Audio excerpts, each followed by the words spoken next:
Assalamualaikum Assalamualaikum warahmatullahi warahmatullahi wabarakatuh. wabarakatuh. Di sini kami berdua akan menjelaskan tentang pajak spesifik, pajak proporsional, dan pajak maksimum. Sebelumnya, perkenalkan nama saya Elvira Farana Zuhri dengan NIM 241011218. Perkenalkan nama saya Nida Syarani dengan NIM 24101111234.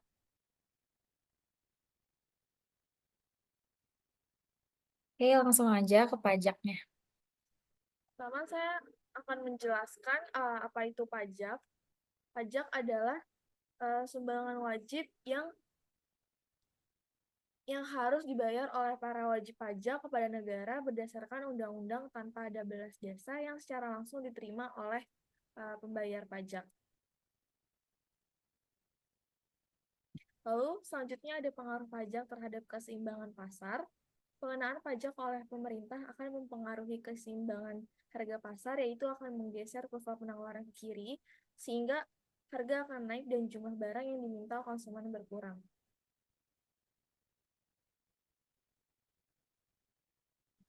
Selanjutnya, pengaruh pajak terhadap keseimbangan pasar. Pemerintah mengenakan pajak penjualan kepada para produsen. Pajak penjualan tersebut dinyatakan dengan tarif pajak atau T, satuan unit uang atau satuan unit barang. Pajak hanya mempengaruhi fungsi penawaran. Apabila keseimbangan harga pasar dikenai pajak akan mengakibatkan harga mengalami kenaikan dan jumlah mengalami penurunan.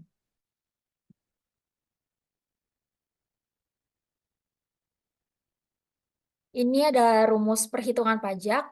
Pajak yang ditanggung konsumen rumusnya TK sama dengan P aksen min P. Pajak yang ditanggung produsen rumusnya TP sama dengan T min TK. Pajak yang ditanggung pemerintah rumusnya T sama dengan Q aksen kali T.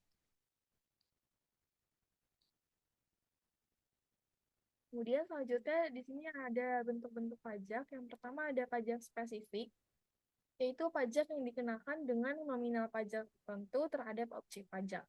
Contohnya, pemerintah menetapkan pajak sebesar Rp1.000 per batang rokok. Yang kedua ada pajak proporsional, yaitu pajak yang dikenakan dengan persentase pajak tertentu terhadap objek pajak. Contohnya, restoran dikenakan tarif pajak sebesar 10%. Nah, di slide selanjutnya, di sini ada contoh soal pajak spesifik. Diketahui fungsi permintaan QD sama dengan min 2P ditambah 16 dan fungsi penawaran QS sama dengan 8 ditambah 2P. Pemerintah menetapkan pajak T sama dengan Rp2 per unit. Tentukan A. Keseimbangan pasar sebelum pajak, B. Keseimbangan pasar setelah pajak, C. Tarif pajak dan total pajak yang dibayar konsumen, D. Tarif pajak dan total pajak yang dibayar produsen, E. Total pajak yang diterima pemerintah. Nah, di sini ada pembahasannya.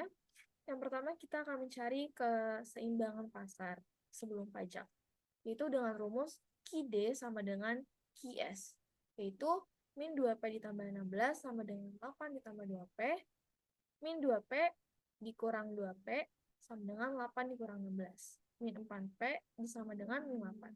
P sama dengan min 8 dibagi min 4, yaitu dengan hasil P sama dengan 2. Selanjutnya kita mencari Q, min 2P ditambah 16.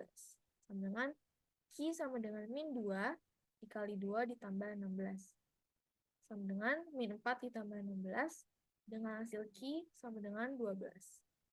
Selanjutnya kita akan mencari keseimbangan pasar setelah pajak dengan rumus QD sama dengan QS dikali P dikurang pajak. QD sama dengan QS dikali P dikurang pajak sama dengan min 2P ditambah 16 sama dengan 8 ditambah 2 dikali P dikurang 2. Min 2P ditambah 16 sama dengan 8 ditambah 2P dikurang 4. Lalu kita pindahkan, min 2P dikurang 2P sama dengan 8 dikurang 4 dikurang 16. Jadi min 4P sama dengan min 12. Jadi P sama dengan min 12 dibagi min 4 dengan hasil P aksen sama dengan 3. Q sama dengan min 2P ditambah 16 dengan P-nya 3 yang sudah kita cari tadi. Q sama dengan min 2 dikali 3 ditambah 16 sama dengan min 6 ditambah 16 dengan hasil Q aksennya adalah 10. Jadi E-nya adalah 10 sama 3. Lalu yang C-nya kita mencari tarif pajak dan total pajak yang dibayar konsumen. Dengan cara tarif pajak yang dibayar konsumen, TK sama dengan Pi aksen dikurang P sama dengan 3 dikurang 2 dengan hasil TK sama dengan 1. Lalu total pajak yang dibayar konsumen, TK sama dengan TK dikali Q aksen. Itu 1 dikali 10, hasilnya 10. Jadi TK-nya adalah 10. Lalu yang keempat itu tarif pajak dan total pajak yang dibayar produsen. Jadi kita cari dulu tarif pajak yang dibayar produsennya dengan cara TP sama dengan T dikurang TK sama dengan 2 dikurang 1 yaitu 1. Lalu total pajak yang dibayar produsen adalah TP dikali Q aksen sama dengan 1 dikali 10 yaitu TP-nya adalah 10. Lalu terakhir ada total pajak yang diterima pemerintah dengan cara total sama dengan T dikali Q aksen sama dengan 2 dikali 10 yaitu hasilnya adalah 20. Jadi hasilnya ada total pajak yang diterima pemerintah adalah 20.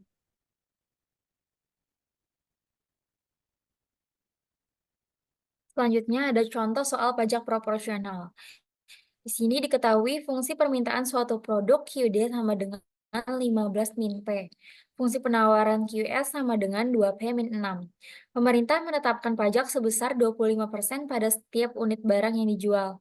Tentukan A. Keseimbangan pasar sebelum dan sesudah pajak. B-nya tarif pajak yang dibayar konsumen dan produsen. C-nya total pajak yang diterima pemerintah. D. Grafik harga dan kuantitas keseimbangan.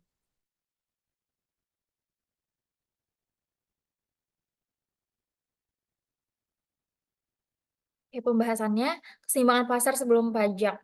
Untuk mencari keseimbangan itu menggunakan QD sama dengan QS. QD tadi dimasukin 15 min P sama dengan QS-nya 2P min 6. Jadinya min P min 2P sama dengan min 6 min 15. Lalu min 3P sama dengan min 21. P sama dengan min 21 per min 3. P-nya sama dengan 7. Nah, QD-nya 15 min P, P-nya disubstitusi dengan hasil yang tadi, P-nya sama dengan 7, jadinya 15 min 7, Q-nya sama dengan 8. Terus keseimbangan pasar setelah pajak 25%. QD sama dengan QS dikali P min T. 15 min P sama dengan 2 kali P min 0,25 P min 6. 15 min P sama dengan 2 kali 0,75 P min 6. 15 P sama dengan 1,5 P min 6. Min P min 1,5 P sama dengan min 6 min 15.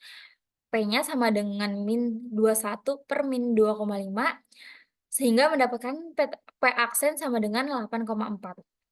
QD sama dengan 15 min P, P-nya tadi 8,4, jadinya Q aksen sama dengan 6,6. Terus B, tarif pajak dibayar konsumen dan produsen pajak per... Oke, pajak per unit produk T sama dengan T dikali P aksen. T sama dengan 0,25 kali 8,4 sama dengan 2,1. Tarif pajak yang dibayar konsumen, TK sama dengan P aksen min P, sama dengan 8,4 min 7, TK-nya sama dengan 1,4. Tarif pajak yang dibayar produsen, TP sama dengan T min TK, sama dengan 2,1 min 1,4 sehingga TP-nya 0,7. Lalu total pajak yang diterima pemerintah, rumusnya total dikali T kali rumusnya total sama dengan T kali Q aksen. Sama dengan 2,1 kali 6,6, hasilnya 13,86. Nah, ini dia grafik dari keseimbangannya tadi.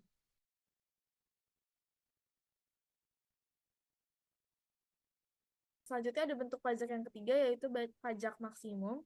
Yaitu pajak maksimum biasanya berujuk pada tarif pajak tertinggi yang dikenakan terhadap pendapatan atau transaksi tertentu sesuai dengan ketentuan hukum di suatu negara. Penerimaan pajak total atau T yang akan diterima oleh pemerintah adalah T sama dengan T dikali QT, di mana QT sama dengan jumlah keseimbangan setelah pajak dan T adalah pajak per unit produk. Penerimaan pajak total akan maksimum jika DT atau DT per deki sama dengan T aksen sama dengan 0.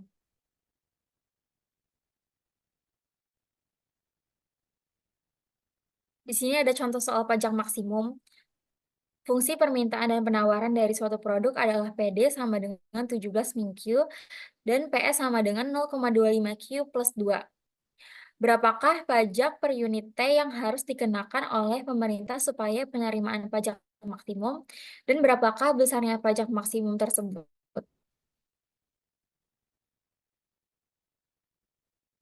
Nah, ini pembahasannya.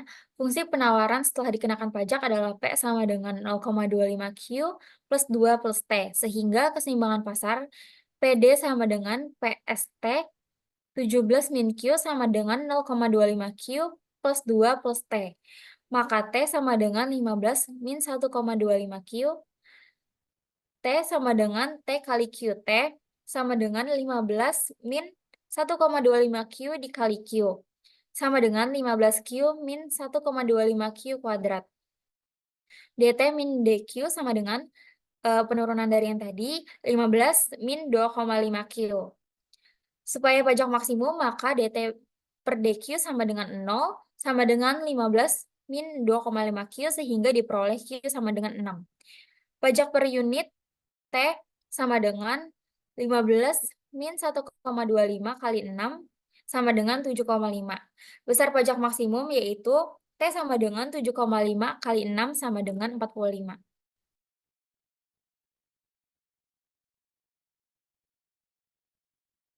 Sekian penjelasan pajak proporsional, pajak spesifik, dan pajak maksimum dari kami. Terima kasih.